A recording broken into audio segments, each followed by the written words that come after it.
Rema hari ini, Kisah Para Rasul 2 ayat 4. Maka penuhlah mereka dengan Roh Kudus, lalu mereka mulai berkata-kata dalam bahasa-bahasa lain, seperti yang diberikan oleh Roh itu kepada mereka untuk mengatakannya.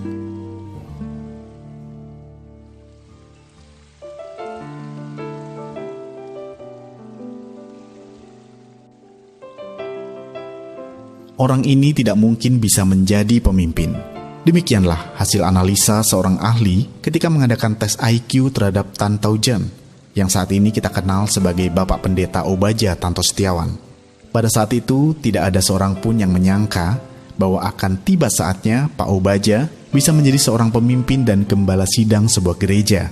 Gereja yang kemudian tertanam di berbagai kota di seluruh pelosok Indonesia, bahkan bertunas di berbagai tempat di dunia. Hal ini adalah sesuatu yang tidak masuk akal dan mustahil pada saat itu. Perubahan hidup Pak Obaja terjadi saat beliau mengalami perjumpaan pribadi dengan Tuhan Yesus serta menerima kepenuhan Roh Kudus.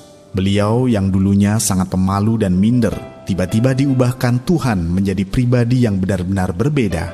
Sampai-sampai para kerabatnya yang belum percaya Tuhan pun bisa mengakui bahwa Pak Obaja yang sekarang ini bukanlah orang yang mereka kenal sebelumnya. Mereka melihat ada sesuatu dalam hidup Pak Obaja yang mengubahnya menjadi pribadi yang berbeda. Ya, ketika kita menerima kepenuhan Roh Kudus, tidak bisa tidak, jalan cerita dan hidup kita pasti berubah. Roh Kudus yang pertama bekerja menginsyafkan kita akan dosa, dan selanjutnya Dia akan menolong kita melepaskan diri dari setiap keterikatan dosa.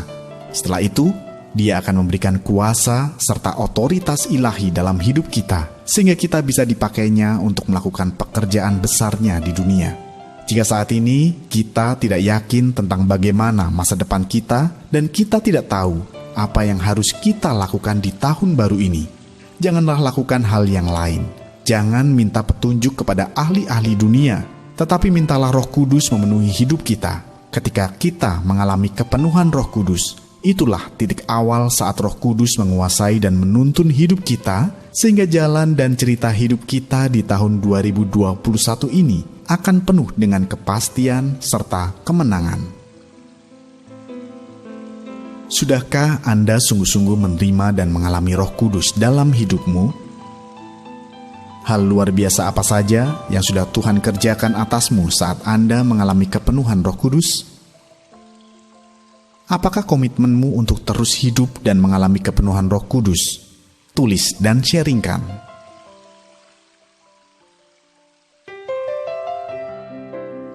Allah Roh Kudus, terima kasih untuk hari demi hari yang boleh kami lewati bersama dengan Engkau. Kami sungguh sangat mengucap syukur atas penyertaan-Mu. Hanya tuntunan kuasa-Mu yang bisa mengubah hidup kami dari yang bukan apa-apa menjadi lebih berarti. Terima kasih ya Bapa. Di dalam nama Tuhan Yesus kami berdoa. Amin. Ketika kita menerima kepenuhan Roh Kudus, maka jalan dan cerita hidup kita pasti berubah.